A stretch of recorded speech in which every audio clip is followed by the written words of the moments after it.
Assalamualaikum warahmatullahi wabarakatuh. Jumpa lagi anak-anakku semua di siang hari ini di dalam pertemuan bimbingan konseling.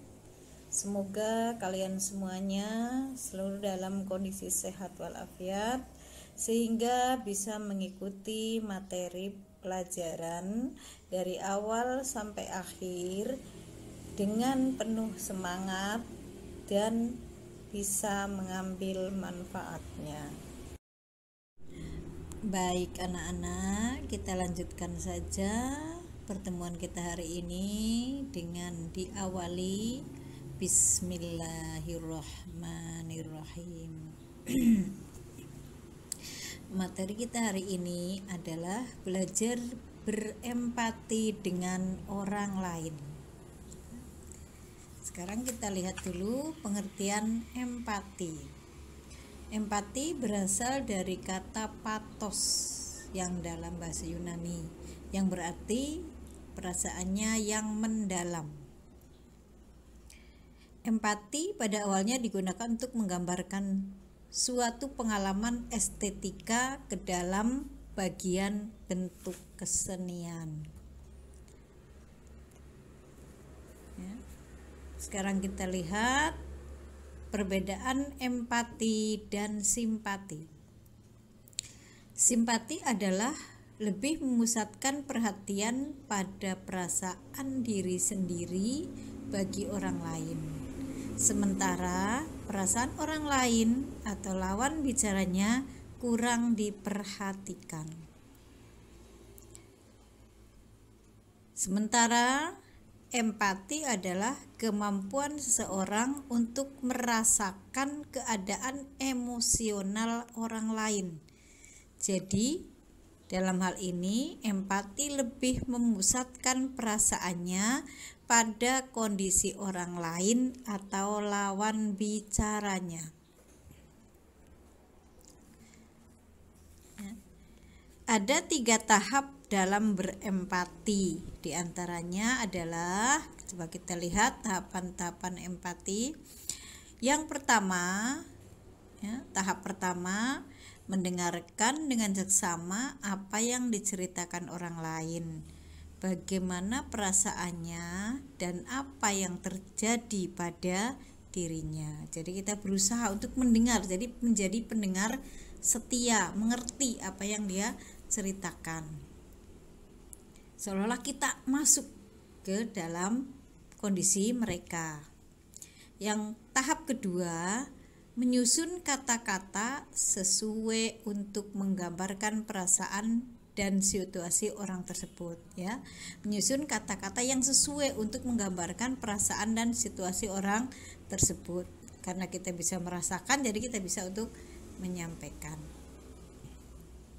Yang ketiga, tahap ketiga, menggunakan susunan kata-kata tersebut untuk mengerti, mengenai orang lain dan berusaha memahami perasaan serta situasinya. Contohnya, iya mbak, aku ngerti banget, saya ngerti banget apa yang sedang kamu rasakan. Saya pun ikut merasakan kondisi kamu sekarang. Gitu. Ya, berusaha untuk menyatu dengan kondisi orang tersebut. Sekarang kita lihat faktor yang mempengaruhi proses empati. Yang pertama, sosialisasi. Dengan adanya sosialisasi memungkinkan seseorang dapat mengalami sejumlah emosi, mengarahkan seseorang untuk melihat keadaan orang lain dan berpikir tentang orang lain. Yang kedua, perkembangan kognitif. Empati dapat berkembang seiring dengan perkembangan kognitif yang mengarah kepada kematangan kognitif, sehingga dapat melihat sesuatu dari sudut pandang orang lain atau dari sudut pandang yang berbeda. Yang C, mood dan feeling.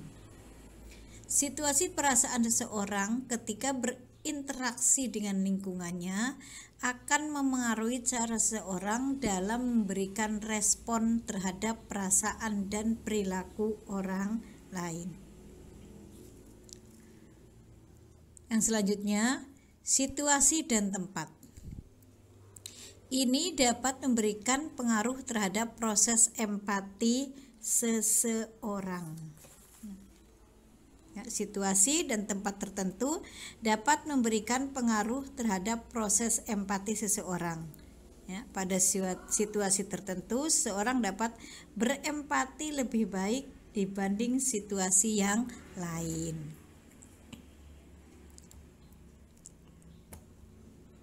Yang komunikasi.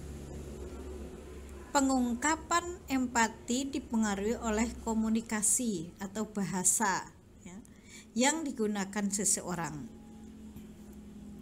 Perbedaan bahasa dan ketidakpahaman tentang komunikasi yang terjadi akan menjadi hambatan dalam proses empati. Kemampuan empati dapat dilatih atau diasah meskipun usia seseorang telah beranjak dewasa. Terdapat beberapa cara yang dapat dilakukan agar kemampuan empati kita bisa terbentuk.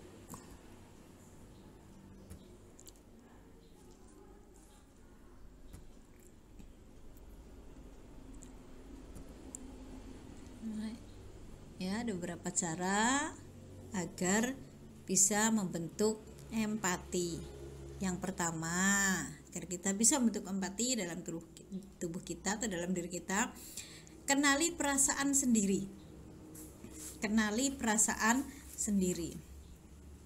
Prosesnya adalah dengan meraba, menghayati berbagai perasaan yang berkembang dalam diri, seperti sedih, gembira, kecewa, bangga, terharu, dan sebagainya.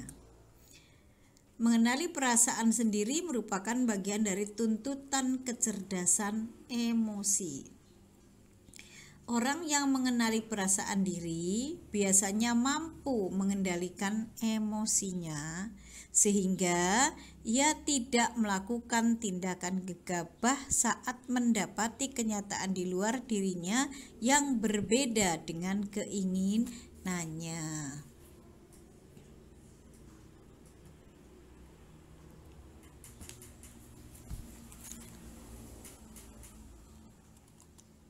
Yang kedua, sediakan waktu menyendiri untuk berpikir apa yang telah terjadi. Ini sebenarnya termasuk proses pengenalan dan pengendalian emosi, karena biasanya orang sulit mempunyai gambaran jernih terhadap suatu persoalan dalam kondisi emosi yang bermacam-macam. Pada waktu-waktu tertentu, seseorang mempunyai waktu untuk memikirkan kembali berbagai masalah yang ia alami. Selanjutnya, memulai yang lebih baik dengan perbaiki terlebih dulu dirinya sebelum menuntut orang lain berlaku baik kepadanya. Yang ketiga, cobalah memandang masalah dari sudut pandang orang lain. Empati adalah ketika kita dapat merasakan apa yang orang lain rasakan dan juga dapat melihat masalah dari sudut pandang yang mereka miliki. Masukilah dunia mereka dan cobalah memandang masalah dari sisi tersebut. Ya, dengan demikian pihak lain tidak saja hanya merasa dimengerti, tetapi ia merasa lebih disukai. Yang D, jadilah pendengar yang baik. Kita lebih mudah merasakan empati, memahami perasaan orang lain, dan menempatkan diri kita dalam keadaan orang lain. Kalau kita dapat mendengar apa yang dialami orang tersebut. Tidak hanya kemampuan mendengarkan secara seksama, tetapi juga membaca isyarat-isyarat nonverbal. Itu karena sering kali bahasa tubuh dan tekanan suara lebih efektif menggambarkan perasaan daripada kata-kata.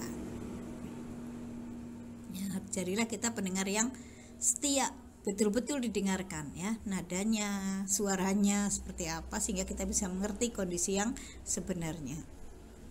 Yang E, latihan berkorban untuk kepentingan orang lain. Latihan berkorban untuk kepentingan orang lain. Di sini empati sangat berhubungan dengan kesediaan berbuat baik atau altruisme. Empati yang tinggi memperbesar kesediaan untuk menolong, untuk berbagi dan berkorban demi kesejahteraan orang lain.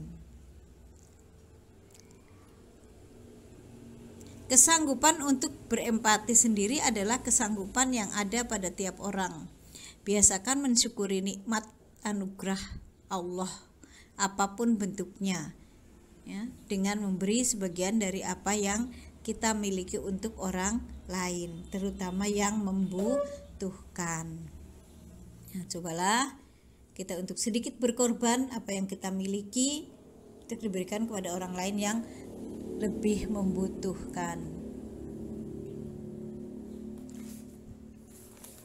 Itu anak-anakku semua, semoga kalian bisa belajar untuk memahami, mengerti orang lain atau berempati, sehingga kita bisa membantu mereka ketika dia merasa atau punya masalah. Terima kasih. Alhamdulillahirabbil alamin. Assalamualaikum warahmatullahi wabarakatuh.